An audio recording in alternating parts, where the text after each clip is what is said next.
Cloning. Cloning तो सबसे पहले ये वर्ड जो है ये किसने कॉइन किया था? So we have a British biologist, साथ में लिखेंगे British biologist JBS Haldane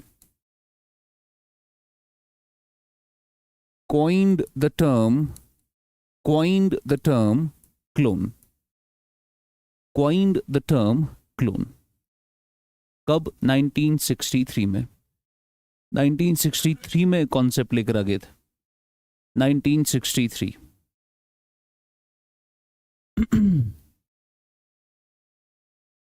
now see, ये क्लोनिंग का कॉन्सेप्ट बहुत पुराना कॉन्सेप्ट है। आप देख रहे हैं 63 में पहली बार हमने इसकी बात करी और 2-3 साल के अंदर ही हमने दुनिया का पहला क्लोन भी बना लिया था। तो क्लोन बेसिकली किसको कहते हैं हम?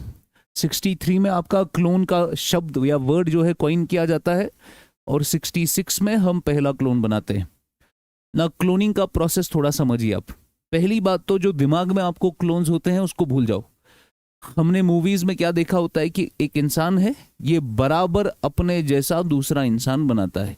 दिस इज नॉट पॉसिबल, ठीक है? वो साइंस फिक्शन है। This is not possible. Cloning जो हम साइंटिफिकली देखते हैं वो थोड़ा अलग है, तो यही, मगर थोड़ा इससे अलग है। जैसे फॉर एग्जाम्पल मैं हूं अभी 40 साल का और मैंने 40 साल का ही दूसरा तहलील बना लिया, वो भी कितने का? 40 साल, बराबर सब कुछ मेरे जैसा। ये पॉसिबल नहीं है। This type of cloning is not possible. ये थियोरेटिकल पॉसिबिलिटी है। फ्यूचर में जब बड़ी सोफिस्टिकेटेड टेक्नोलॉजी होगी शायद तब हम कर पाए। इसको हम कहते हैं replacement cloning, which is not yet possible.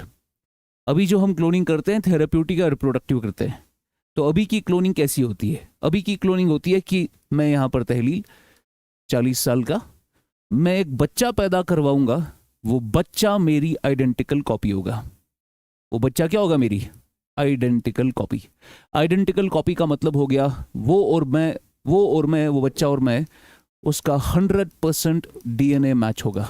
क्या होगा? 100% DNA मैच। तो मैं एक ऐसा बच्चा पैदा करा सकता हूं जो मेरा एक एग्जैक्ट क्लोन बनेगा।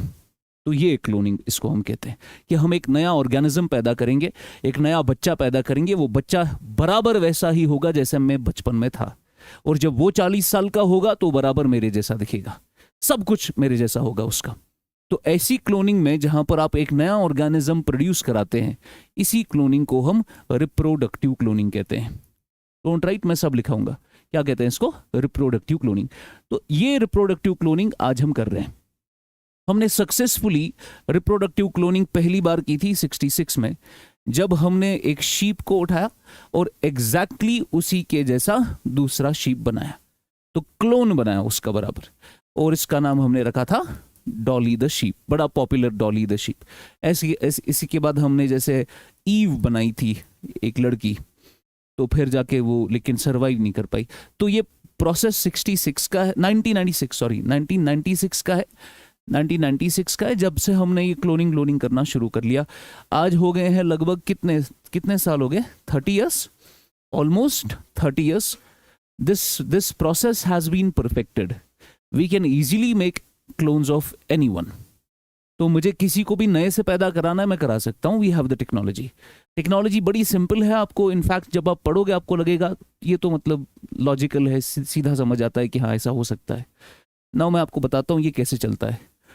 क्लोन पहले आपने समझा। क्लोन कौन होता है? जो आपकी क्या हो, 100% DNA जिसका आपके साथ मैच हो जाए, ठीक है ना? ये करने के दो तरीके हैं। एक है जिसको हम कहते हैं AET और दूसरा है SCNT। AET होता है artificial embryo twinning. Artificial embryo twinning. तो या तो हम ऐसा कर सकते हैं, या तो हम कर सकते हैं somatic cell nuclear transfer. Somatic cell nuclear transfer. जो डॉली को हमने बनाया था उसमें हमने SCNT का इस्तेमाल किया था। मोस्टली हम SCNT का इस्तेमाल करते हैं, ठीक है? और आर्टिफिशियल एम्ब्रियो ट्विनिंग से आप 2 आइडेंटिकल क्लोन्स बना सकते हैं। अब मैं एक एक करके बताऊंगा। तो पहले आपने समझा हमें क्या बनाना है? हमें एक ऐसा ऑर्गेनिज्म बनाना है जो दूसरे ऑर्गेनिज्म का क्या होगा, 100% डीएनए मैच होगा उसका, वो 100% कॉपी होगा उसकी। वो करने के कुछ तरीके हैं। सबसे पहले हम देखेंगे एईटी में क्या होगा। आर्टिफिशियल एम्ब्रियो ट्विनिंग में पहले इंट्रोडक्शन लिखो जरा एक line. Cloning of an animal was successfully performed cloning of an animal was successfully performed for the first time. Cloning of an animal was successfully performed for the first time. For the first time by Ian Wilmut. Ian Wilmut and his colleagues at Roslin Institute. At Roslin Institute in Edinburgh, Scotland. In Edinburgh, Scotland. Edinburgh, Scotland. Next point. They cloned a sheep named Dolly. They cloned a sheep named Dolly. Dolly was born in 1996. Dolly was born in 1996.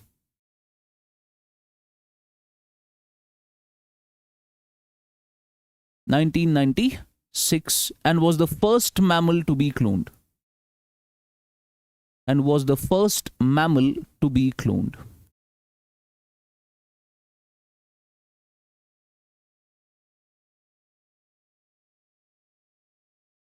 Mammal to be cloned. Next point. ये तो हो गई mammal. उसके बाद हमने पहली बार, डॉली तो sheep है ना, ये तो शीप है। अब आप बोलेंगे सर शीप तो आपने सक्सेसफुली बना लिया, लेकिन इंसान का क्लोन बनाना मुश्किल है। हमने कहा क्यों भाई? आपने बोला सर इंसान तो प्राइमेट है असल में, है ना, तो प्राइमेट्स में आता है। जो अपने बायोलॉजी पढ़ा होगा उनको पता होगा, प्राइमेट में सिर्फ इंसान नहीं आता है, और क्यों आते हैं, मंकीज वगैरह, है ना, वगैरह। तो हमने कहा एक काम करते हैं, इंसान से पहले किसी मंकी वंकी कोई बना लेते हैं। तो हमने पहली मर्तबा किसी प्राइमेट को, basically we had some rhesus monkey, उनको भी हमने सक्सेसफुली क्लोन किया। इसका हमने नाम रखा जोंगजोंग एंड हुआ हुआ। जोंगजोंग एंड हुआ हुआ, दो हमने रीसस मंकीज का क्लोन बनाया है। देखिए उसी टेक्नोलॉजी से बनाया जिस टेक्नोलॉजी से डॉली को बनाया था।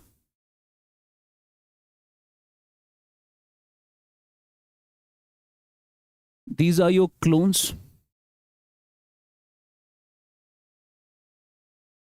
ये सोमैटिक सेल न्यूक्लियर ट्रांसफर से बनाया है हमने इनको। आइडेंटिकल कॉपीज है ये एक दूसरे की। ये देखो सेल्फी उठाता है आपकी तरह। Write down. The first primates were cloned using the same technique as Dolly.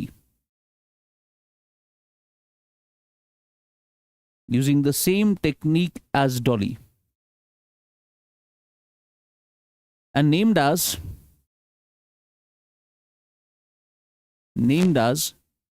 Zongzong and Hua Hua. Zongzong and Hua Hua.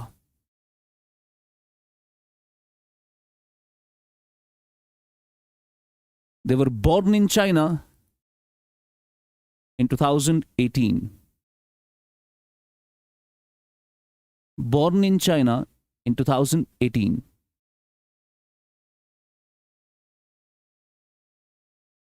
उसके बाद रेट्रो ये भी एक मंकी है। Retro is the second example of primate cloning. Second example of primate cloning.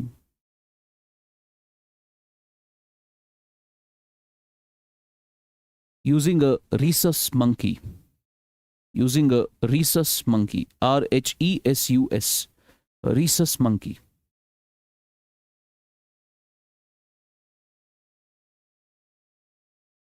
Cloning के methods, cloning के methods, cloning के methods. एक हमारे पास तरीका है क्लोनिंग का, ऐसी बनाएंगे आप, artificial embryo twinning, artificial embryo twinning. और एक हम ऐसा ही करेंगे, somatic cell nuclear transfer, somatic cell nuclear transfer, somatic cell nuclear transfer. उसके बाद वी हैव एडवांस्ड SCNT वगैरह, वो जरूरत नहीं है as far as UPSC is concerned. Now see, you would easily understand, ये तो बहुत ही आसान है। आर्टिफिशियल एम्ब्रियो ट्विनिंग में क्या करेंगे हम, सपोज हमें बनाना क्या है, क्लोन। तो क्लोन का मतलब क्या होता है, दो लोग, दो ऑर्गेनिजम्स जिनका आपस में क्या हो, 100% DNA मैच, ठीक है ना। तो अगर मैंने आइडेंटिकल ट्विंस बना लिए, अगर मैंने क्या बनाए, आइडेंटिकल ट्विंस, मोनोजाइगोटिक, क्या वो आइडेंटिकल ट्विंस आपस में क्लोन्स है, आपस में है ना। मैंने दो आइडेंटिकल ट्विंस बनाए, आइडेंटिकल मोनोजाइगोटिक, क्या ये आपस में क्लोन्स है, यस, बिकॉज इनका क्या होता है, 100% DNA मैच। तो बेसिकली आर्टिफिशियल एम्ब्रियो ट्विनिंग एक तरीका है आइडेंटिकल क्लोन्स बनाने का, आइडेंटिकल ट्विंस पैदा करने का, सिंपल तरीका। अब क्या करेंगे इसमें हम, वही सिंपल चीज, भाई आपका फादर क्या देगा, स्पर्म, माँ क्या दे रही है, एग सेल, इससे मिलकर क्या बनवाएंगे, जाइगोट। तो जाइगोट तैयार हुआ, उसके बाद क्या करेंगे, लेट्स जाइगोट अब डिवाइड होना शुरू कर रहा है। अब हम क्या करेंगे, बड़ा ही प्रिसाइज मेथड इस्तेमाल करके किसी तरीके से हम इस एम्ब्रियो को स्प्लिट कराएंगे दो में, और ये दोनों एम्ब्रियोज होने चाहिए सर्वाइव, यानी स्प्लिटिंग के बाद क्या होने चाहिए, सर्वाइव होने चाहिए। तो बेसिकली आपने एक एम्ब्रियो को डिवाइड करके किस में कन्वर्ट किया, दो में कन्वर्ट किया। अब ये अलग तरीके से मल्टीप्लाई करेगा, ये अलग तरीके से मल्टीप्लाई करेगा, ये एक इंसान को पैदा करेगा, ये दूसरे इंसान को पैदा करेगा। अब ये जो दो बंदे पैदा हुए, ये दोनों के दोनों बंदे एक ही एग और एक ही स्पर्म से पैदा हुए, तो इनका DNA क्या होगा, 100% मैच होगा। तो ये बन गए मेरे आपस में क्लोन्स, या आप इनको क्या सिंपली कह सकते हैं, आइडेंटिकल ट्विंस, आइडेंटिकल ट्विंस। ये भी मोनोजाइगोटिक में आएगा, लेकिन जो मोनोजाइगोटिक हमने पढ़ा था वो नेचुरल प्रोसेस था, ये आप लेबोरेटरी में करवाते हो, समझा। दिस इज अ क्लोनिंग का प्रोसेस, राइट डाउन। अच्छा, इस प्रोसेस में अगर मैं चाहूंगा अपना क्लोन बनाना, क्या वो होगा, इस प्रोसेस से अपना क्लोन बनाना नहीं, आप बस दो बच्चे पैदा कर सकते हो, वो आपस में एक दूसरे के क्लोन होंगे, समझ आ रहा है। मैं अपना नहीं बना सकता।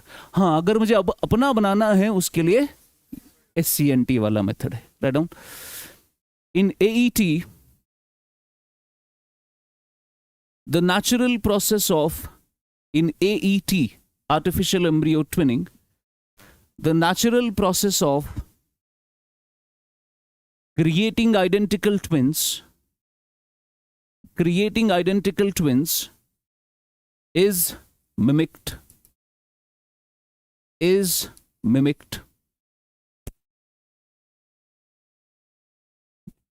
but in a lab, instead of the mother's womb,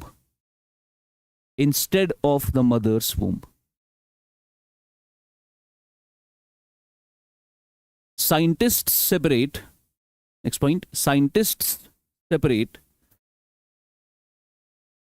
a very early stage embryo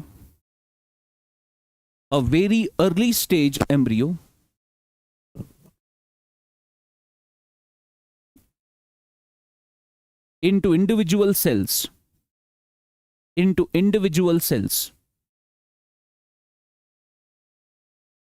then allow each cell to divide, to divide on its own.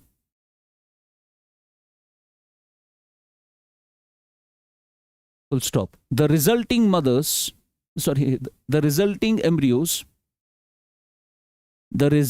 embryos are placed in a surrogate mother. The resulting embryos are placed in a surrogate mother, where they are carried to term,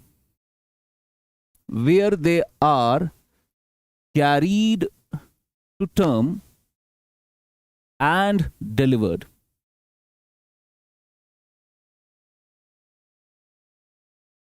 Next point. Since all the embryos come from the same zygote,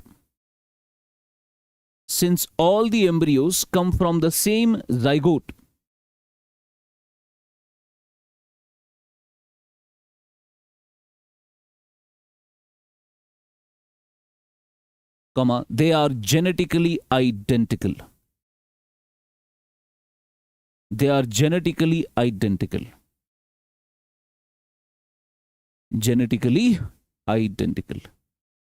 clear हुआ जी?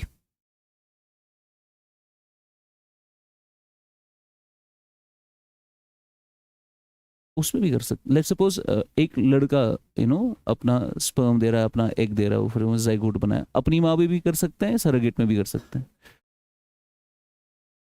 Triplets भी बना सकते हैं इसमें. Is any possibility? This is artificial embryo twinning. Second, somatic cell nuclear transfer. Somatic cell nuclear transfer.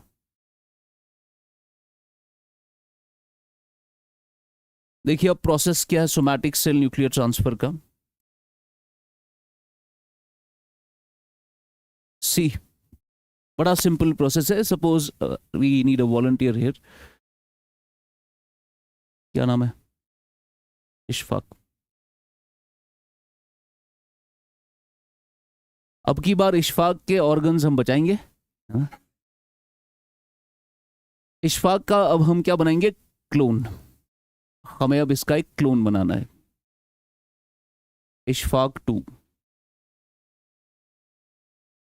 2 बनाना है. Now how do we do that? Now see, Ishfaq के पास हम चाहते हैं कि भाई ये जो इशफाक साहब है, इनके पास जो डीएनए है वो किस में होता है? डीएनए किस में पाया जाता है?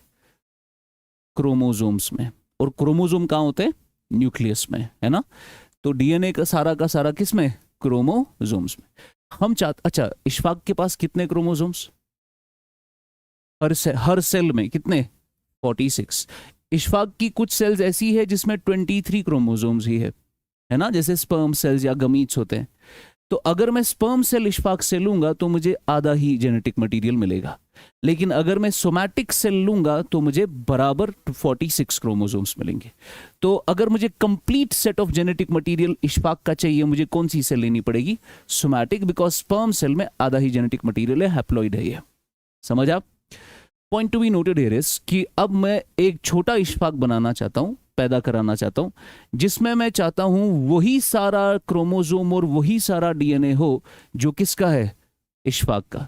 तो अगर मुझे इशफाक के जैसा दूसरा इशफाक बनाना है तो मुझे इसके 46 क्रोमोसोम्स इसमें डालने पड़ेंगे. समझ आ रहा है? यानी अगर हम किसी मां का यहां इस्तेमाल करेंगे, मदर का, और मदर अपना एगसेल देगी जिसमें क्या होंगे? 23 क्रोमोसोम्स, और यहां से हमें इशफाक के क्या चाहिए? 46. मां का क्या हो गया? 43. ये हमें मां के 23 की वजह से ये क्लोन नहीं बन पाएगा. तो हम ये चाहते हैं कि मां जो है वो अपना 23 हमें ना दे, बिकॉज हमें नहीं चाहिए उसके 23. हमें क्या चाहिए? 46, जो सारे के सारे किसके हैं? इशफाक के. इसी से हम दूसरा इशफाक बनाएंगे. समझा? Now how is that possible? Very simple process. Ishfaq से सबसे पहले हम लेंगे कोई सोमैटिक सेल. क्या लेंगे? कोई सोमैटिक सेल. अब इस सोमैटिक सेल में है क्या? 46 क्रोमोसोम्स. किस में प्रेजेंट है? न्यूक्लियस में, है कि नहीं? तो हमने क्या किया? हमने इशफाक साहब से कहा अपनी सोमैटिक सेल लो. तो कहीं से भी सोमैटिक सेल उठा रही, उसके न्यूक्लियस में 46 क्रोमोसोम्स, और ये 46 क्रोमोसोम्स जो वाला न्यूक्लियस है, इसको उठाकर इस 46 को हमने न्यूक्लियस को बाहर कर दिया. न्यूक्लियस को हमने बाहर निकाल लिया इसमें से, तो न्यूक्लियस विद 46 को हमने बाहर निकाल लिया सोमैटिक सेल से। समझा? अब हमारे पास क्या है? अब हमारे पास इशफाक का न्यूक्लियस है विद 46 क्रोमोसोम्स, न्यूक्लियस है हमारे पास, बाकी सेल नहीं चाहिए हमें। उसके बाद बच्चा तो पैदा हो ही नहीं सकता बिना एग सेल के, बिकॉज एग सेल ही वो एनवायरनमेंट है जहां बच्चा पैदा हो सकता है।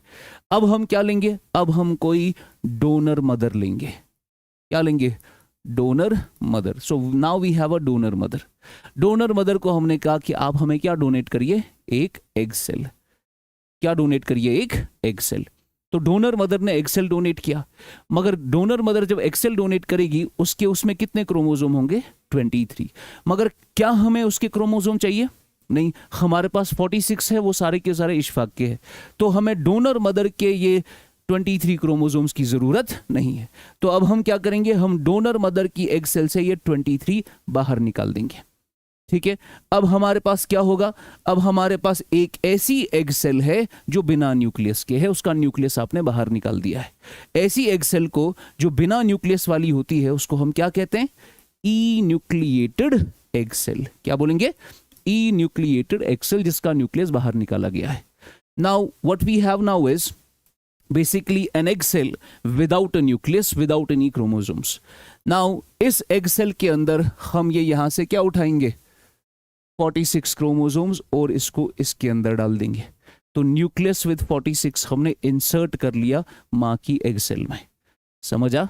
अब बताइए, ये एग सेल, ये जो एग सेल है, ये बेसिक एनवायरनमेंट, ये एग सेल किसका है? डोनर का है कि नहीं? मगर क्या डोनर के क्रोमोसोम इस्तेमाल किए हमने? नहीं, हमने सारे के सारे क्रोमोसोम्स इशफाक के इस्तेमाल किए और हमने इसको एग सेल में डाल दिया। Now we have an egg cell with what?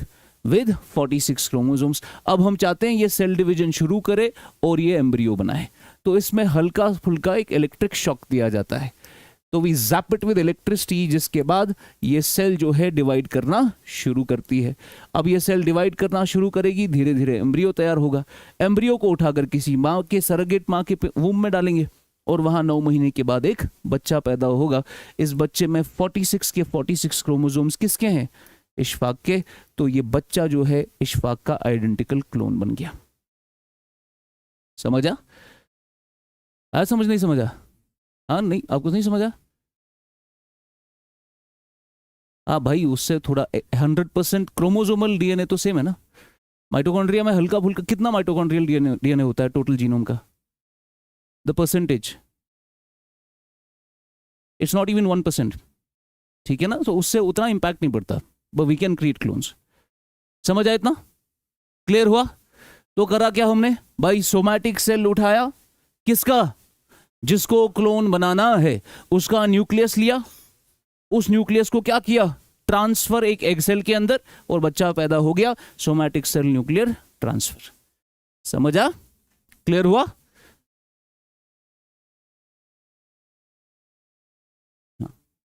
Yes, मगर you take the entire nucleus ना, आप स्पेसिफिक क्रोमोसोम्स को टच नहीं करते, आप न्यूक्लियस एलिमिनेट करते हो।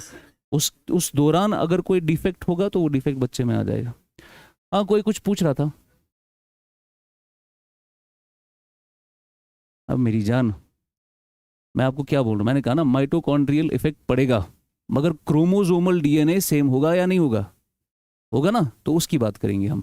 इसके बाद हमें माइटोकॉन्ड्रियल डीएनए पढ़ना है, उसमें बीमारियां 10-15 है जो माएँ फैलाती है। तो फिलहाल के लिए क्लोनिंग वाला कॉन्सेप्ट तो क्लियर हो गया हमें। कभी कभार देखो, ये असल में क्या पूछ रहा है, जिनको समझ नहीं आया, ये पूछ रहा है कि सर माँ की आपने क्या इस्तेमाल की? Egg cell. कभी कभार माँ का जो माइटोकॉन्ड्रिया होता है उसमें भी डीएनए होता है। उसमें भी क्या होता है? डीएनए। तो माँ के डीएनए में कभी कभार कोई डिफेक्ट होता है माइटोकॉन्ड्रियल डीएनए में, और उसकी वजह से क्या बच्चे पे असर पड़ेगा? भाई 100% असर पड़ेगा। कोई डिफेक्ट है वो आ जाता है बच्चे में, जैसे पार्किंसन डिजीज है, एल्जाइमर्स है, ठीक है ना, ये बीमारियां माइटोकॉन्ड्रियल होती है, ये माइटोकॉन्ड्रियल डीएनए की डिफेक्ट की वजह से फैलती है। फिलहाल उस टॉपिक में ना जाते हुए क्लोनिंग का सिस्टम क्लियर है कि अगर हमें किसी की आइडेंटिकल कॉपी बनानी है और क्रोमोसोमल डीएनए आइडेंटिकल बनाना है, तो ये प्रोसेस है क्रोमोसोमल डीएनए आइडेंटिकल बनाने का। समझा? चलिए लिखिए जल्दी जल्दी।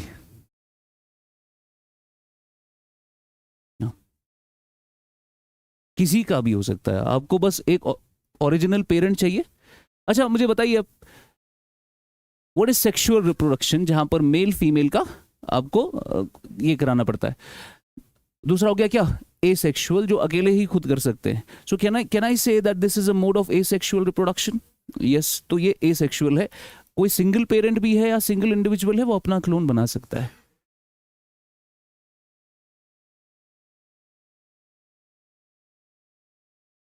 तुम्हें कितने बनाने हैं? ठीक है। तुम 2 बनाना चाहते हो, 3, 4, जितने एक्सेल उतने में बनाओ। फिर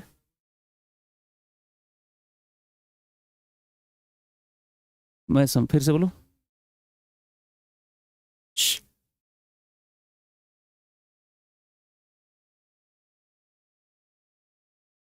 ठीक।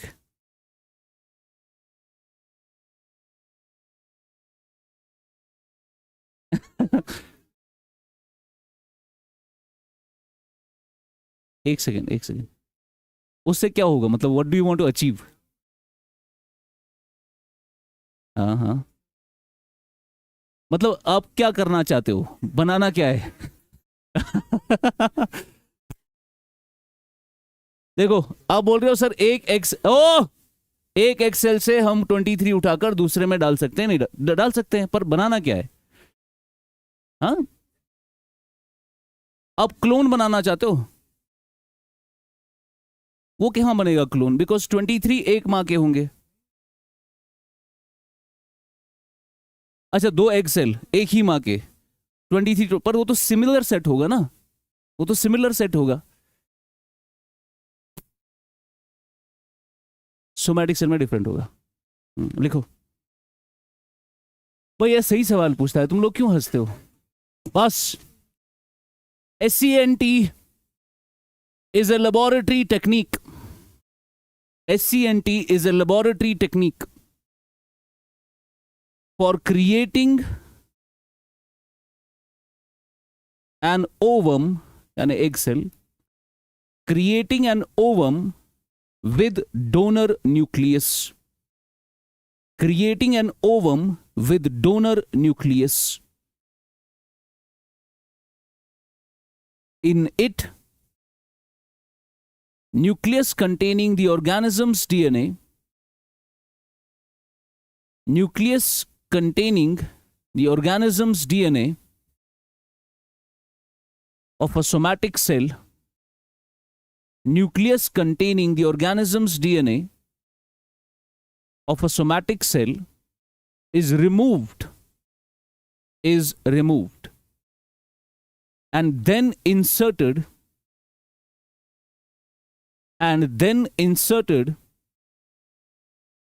into enucleated egg cell. Enucleated egg cell, which enucleated egg cell, ठीक है, full stop. Enucleated egg cell, full stop. The egg now containing the nucleus, the egg now containing the nucleus from a somatic cell is stimulated and begins to divide,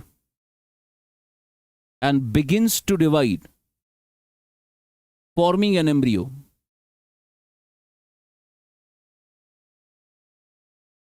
With almost identical DNA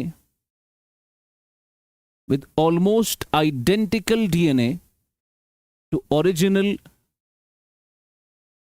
organism.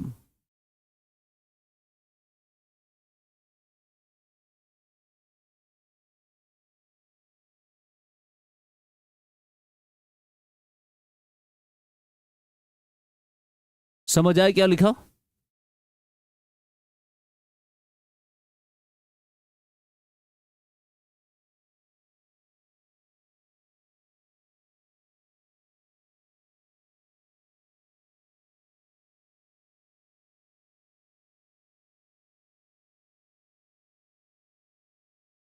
Now see, ये clear हुआ जो लिखा अभी, है ना? ये somatic cell, यहां से क्या निकाला, न्यूक्लियस। ये एग सेल, यहां से भी निकाला न्यूक्लियस। ये वाला न्यूक्लियस किसके अंदर डाला, इसके अंदर। अब आपके पास एक एग सेल है जिसमें इश्फाक का न्यूक्लियस है, अब इसको स्टिमुलेट करना है ताकि ये डिवाइड कर सके, उसके बाद ये डिवीजन शुरू करेगा, वही होता है स्टिमुलेटेड। चले आगे, क्लियर हुआ। नाउ सी, अब लिखेंगे हम types of cloning. Types of cloning, types of cloning.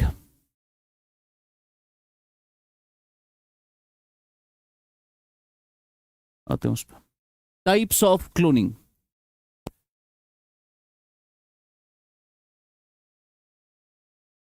Now see, जब भी हम क्लोनिंग करते हैं तो बेसिकली 3 टाइप्स की क्लोनिंग होती है। आपको याद है कल वाले लेक्चर में, कल वाले लेक्चर में मैंने किसका ऑर्गन कराया था फेल, शाकिर का। अब शाकिर के मल्टीपल ऑर्गन्स जब फेल हुए, वो आया आज, कहाँ है, हाँ उधर। मल्टीपल ऑर्गन्स जब फेल हुए इसके, तो हमने क्या कहा, सर अगर हमारे पास कहीं से क्या मिल जाए, प्लूरीपोटेंट, किसकी, मगर शाकिर, प्लूरीपोटेंट सेल मिल जाए तो हम उससे उसके नए ऑर्गन बना सकते हैं। फिर मैंने कहा सर प्लूरीपोटेंट कहाँ मिलेंगे, तो आपने कहा सर प्लूरीपोटेंट कहाँ होते हैं, एम्ब्रियो में होते हैं, एम्ब्रियो से मिल सकते हैं। मगर मैंने कहा एम्ब्रियो तो है नहीं अब इसका, एम्ब्रियो से ही तो शाकिर बना। लेकिन आइडिया ये है, क्लोनिंग हमें हेल्प कर सकता है शाकिर का फिर से एम्ब्रियो बनाने में। फिर से हम एम्ब्रियो बना सकते हैं इसका। कैसे, आप शाकिर की सोमैटिक सेल लीजिए, सोमैटिक सेल न्यूक्लियर ट्रांसफर करा के जो एम्ब्रियो अभी आपने बनाया, फिर आपने उससे दूसरा छोटा शाकिर पैदा कराया, है ना, अभी जो हुआ पूरा प्रोसेस। लेकिन अब की बार मुझे छोटा शाकिर नहीं बनाना, मुझे दूसरा ऑर्गेनिज्म नहीं चाहिए, मुझे बस क्या चाहिए, एम्ब्रियो। और इन एम्ब्रियो से मैं क्या निकालूंगा, स्टेम सेल्स, प्लूरीपोटेंट वाली, और उनसे मैं ऑर्गन्स बनाऊंगा इसके। समझा। तो आज आप क्लोनिंग की मदद से थेरेप्यूटिक पर्पसेस के लिए स्टेम सेल्स बनवा सकते हो और अपने ही ऑर्गन रिजनरेट करा सकते हो। वेरी सिंपल प्रोसेस, मुझे मेरा ऑर्गन चाहिए, so let me give my somatic cell, somatic cell nuclear transfer करके एक एम्ब्रियो बनवाओ। वो एम्ब्रियो में सारे क्रोमोसोम्स किसके हैं, मेरे ही है, तो मैं एम्ब्रियो से स्टेम सेल उठाकर अपने ही अंदर डलवा दूंगा। समझा। ऐसी क्लोनिंग में क्या हमने कोई नया ऑर्गेनिज्म बनाया, नहीं, हमने बस क्या बनाई, एम्ब्रियो फॉर थेरेप्यूटिक पर्पसेस। ऐसे क्लोनिंग को हम कहते हैं therapeutic cloning. Therapeutic cloning, therapeutic cloning,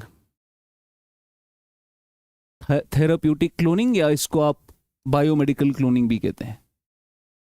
biomedical cloning, therapeutic cloning, biomedical cloning.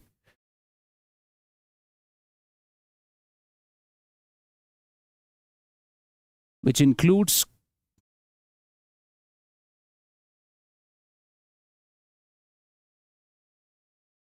includes cloning of somatic cells for therapeutic purposes.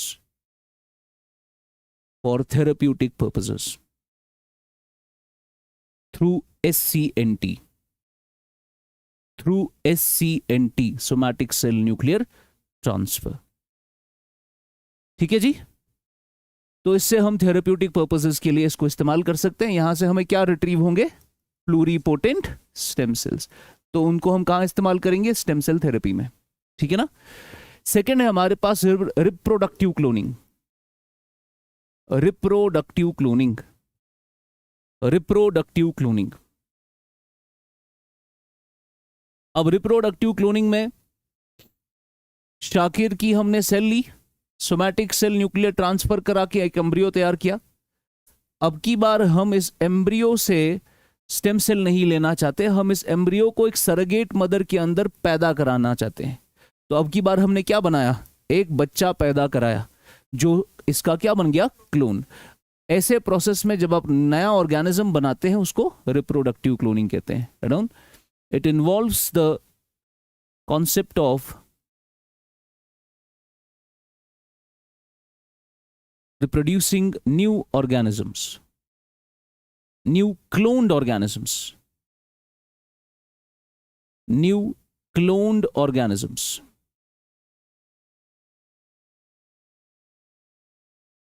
तीसरा भी एक टाइप है, हालांकि अभी पॉसिबल नहीं है ये, इसको हम रिप्लेसमेंट क्लोनिंग कहते हैं। Replacement cloning, we don't have the technology to do this, so it is just a theoretical possibility. Theoretical है ये, थ्योरेटिकल पॉसिबिलिटी, थ्योरेटिकल पॉसिबिलिटी।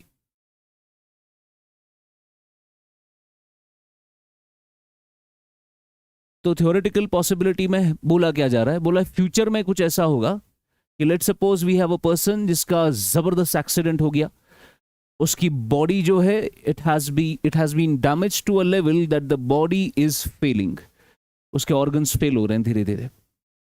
ऐसे केस में, या फिर वी हैव अनदर पर्सन जिसकी अब इतनी एज हो चुकी है कि उसकी बॉडी भी जवाब दे रही है।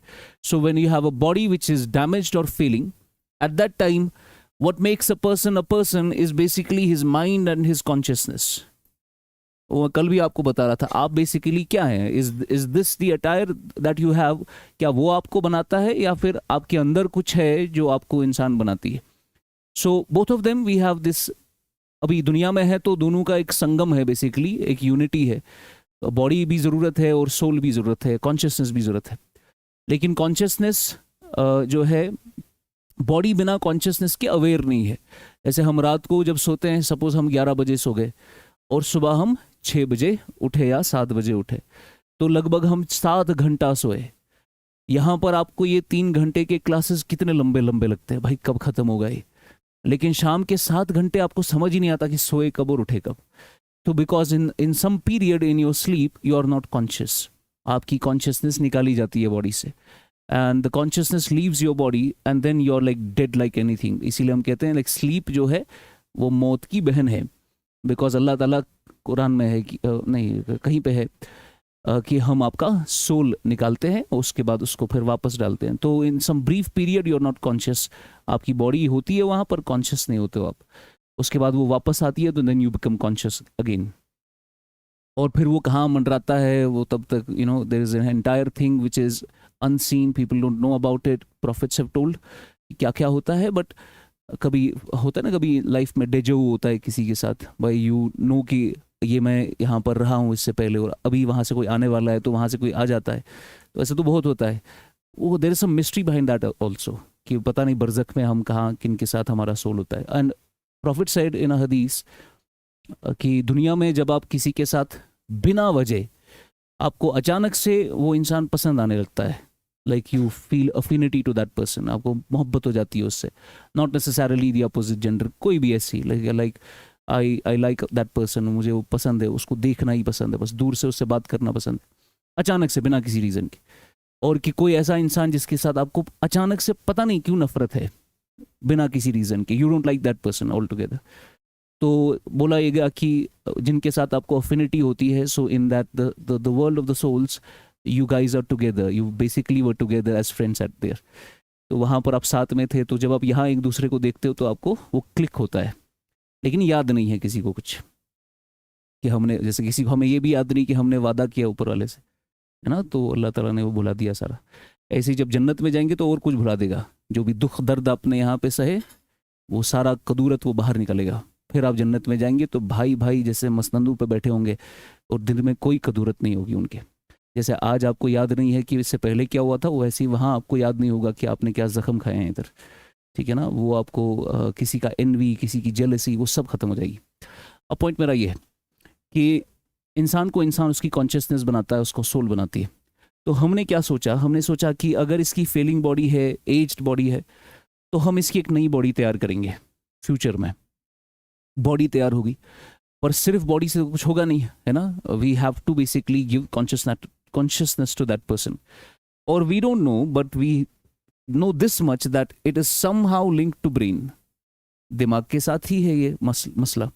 तो अल्टीमेटली हम क्या करेंगे, एक फेलिंग बॉडी को रिप्लेस करने के लिए एक नई बॉडी बनाई जाएगी और उसके बाद उसका एक ब्रेन ट्रांसप्लांट किया जाएगा और वो बंदा एक नई बॉडी में उठेगा, आंखें खोलेगा और उसके पास एक फ्रेश 30 साल की बॉडी होगी एक 80 साल के बुड्ढे के पास।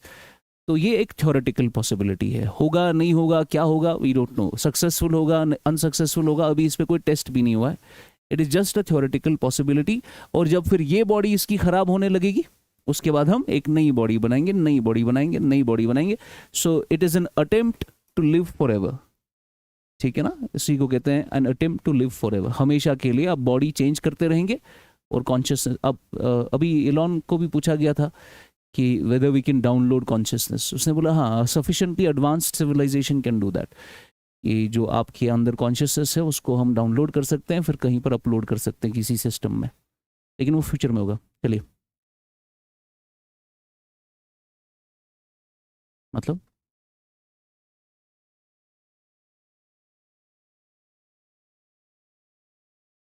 हम्म,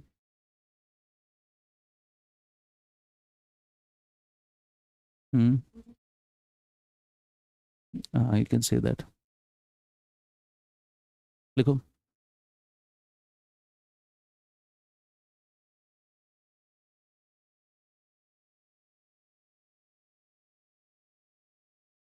ये तो हो रहा है, ये तो अभी कर रहे हैं हम, हाँ अभी कर रहे हैं, ये तो नहीं कर रहे हैं अभी तो वो तो चल रहा है, वो तो कब से चल रहा है, 1996 से शुरू हो गया था ये। लिखिए, it would entail the replacement of an it would entail the replacement of an extensively damaged or failing body, replacement of an extensively damaged or failing body,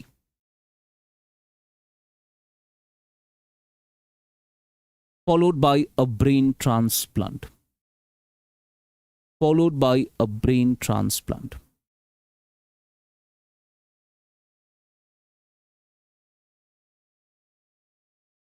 जल्दी जल्दी लिखिए अब एडवांटेजेस, कीवर्ड्स दे रहा हूं मैं, ज्यादा कुछ नहीं लिखाऊंगा मैं, एडवांटेजेस के कीवर्ड्स दे रहा हूं, इसको आप इलाबोरेट अपने हिसाब से कर सकते हैं। देखिए अब सबसे पहले बताइए क्या क्या एडवांटेज है, जल्दी जल्दी। क्लोनिंग का एडवांटेज, थेरेप्यूटिक में क्या बना सकते हैं, स्टेम सेल्स, तो पहले तो स्टेम सेल्स मिलेंगी हमें। देखिए, cloning of stem cells will provide, cloning of stem cells will provide treatment, will provide treatment for a variety of diseases, for a variety of diseases, for a variety of diseases। और बताओ,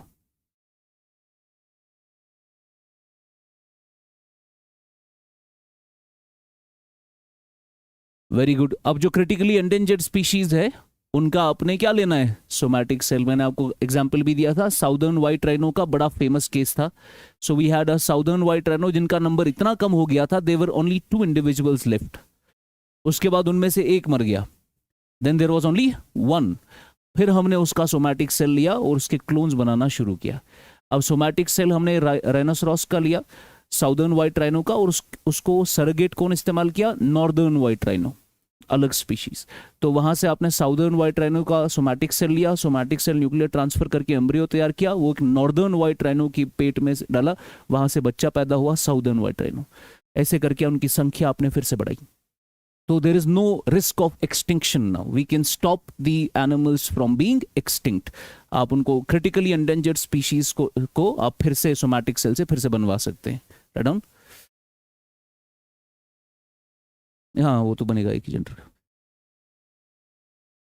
मतलब हो सकता है लगे, अगर काफी breeds में ज्यादा इशू नहीं होगा, स्पीशियल डिफरेंशिएशन बहुत होगा। शी आस्क्ड अ क्वेश्चन कि सर इसमें कोई प्रॉब्लम तो नहीं होगा कि साउदर्न का बच्चा आप नॉर्दर्न में पैदा कर रहे हैं। What they did is in 1998 बड़ा फेमस केस हुआ था, आप ये चेक भी कर सकते हैं, क्लोनिंग की कंट्रोवर्सीज में एक बड़ी कंट्रोवर्सी है।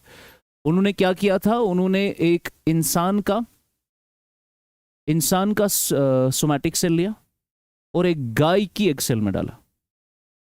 उन्होंने कहा कि भाई गाय को गाय कौन बनाता है, उसके क्रोमोसोम हटाओ, तो गाय की एक सेल लो आप।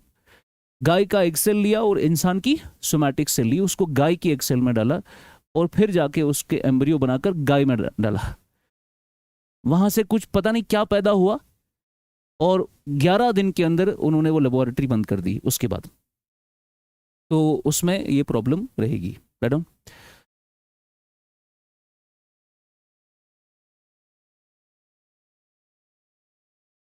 हाँ हाँ, वो प्रॉब्लम रहेगा उसमें। Yes, the endangered species of various animals.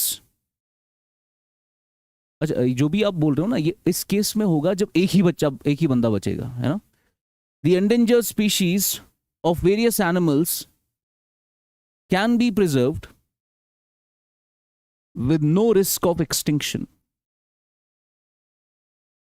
with no risk of extinction. Next point.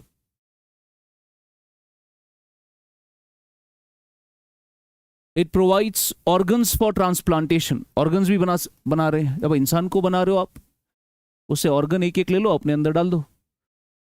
It provides organs for transplantation.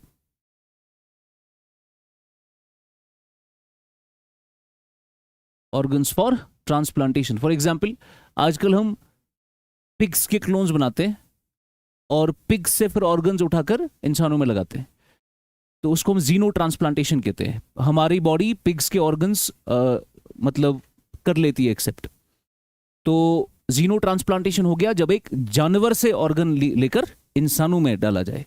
तो हम पिग्स के क्लोन्स बनाकर बहुत सारे ऑर्गन्स बना रहे हैं और वो ऑर्गन्स हम फिर इंसानों को डोनेट कर रहे हैं। Next, it provides a better understanding of genetics. It provides a better understanding of genetics. Genetics.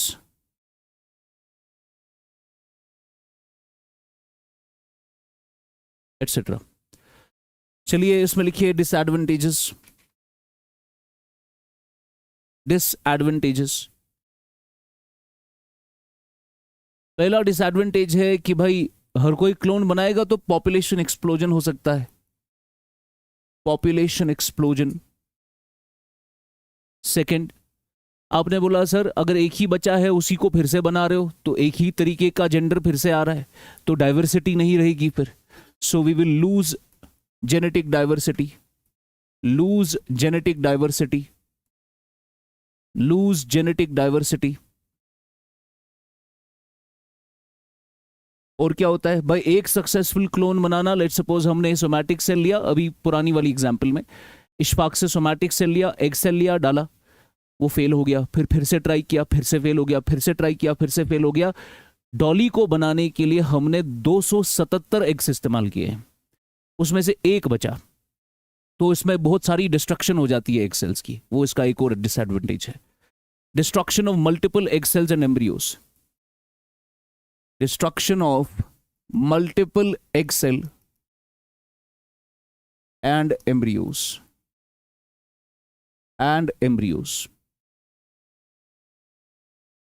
For example, Dolly was born after 277 eggs were used, which created 29 viable embryos, 29 viable embryos, out of which only 3 survived till birth, only 3 survived till birth, and only 1 reached adulthood. And only 1 reached adulthood.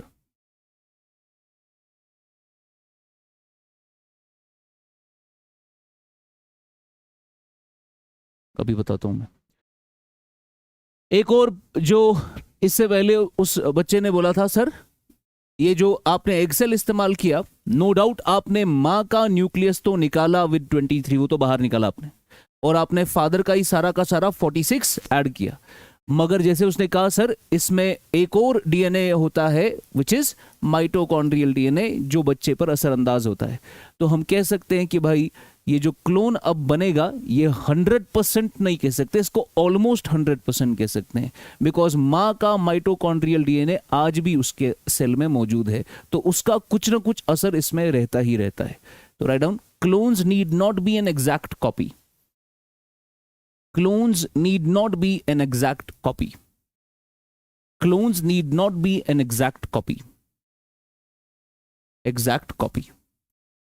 पांचवा जो problem है इसमें, वो सबसे बड़ा problem है, आप लिखा, तुमने लिखा, तुम्हें बोल रहा हूं चश्मे।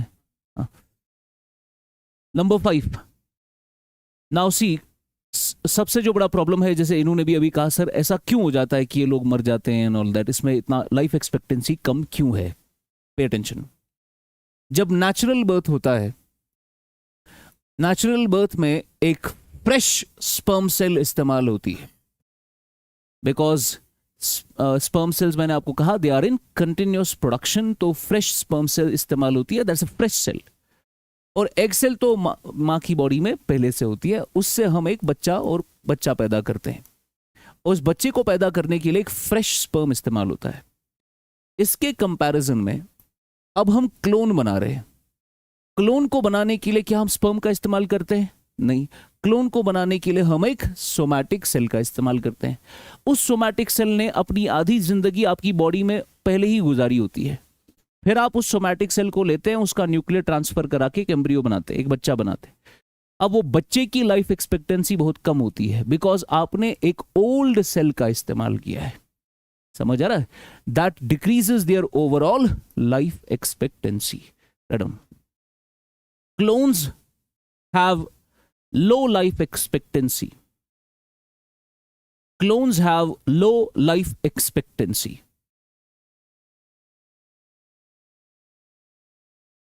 because somatic cell is not a fresh cell, because somatic cell is not a fresh cell.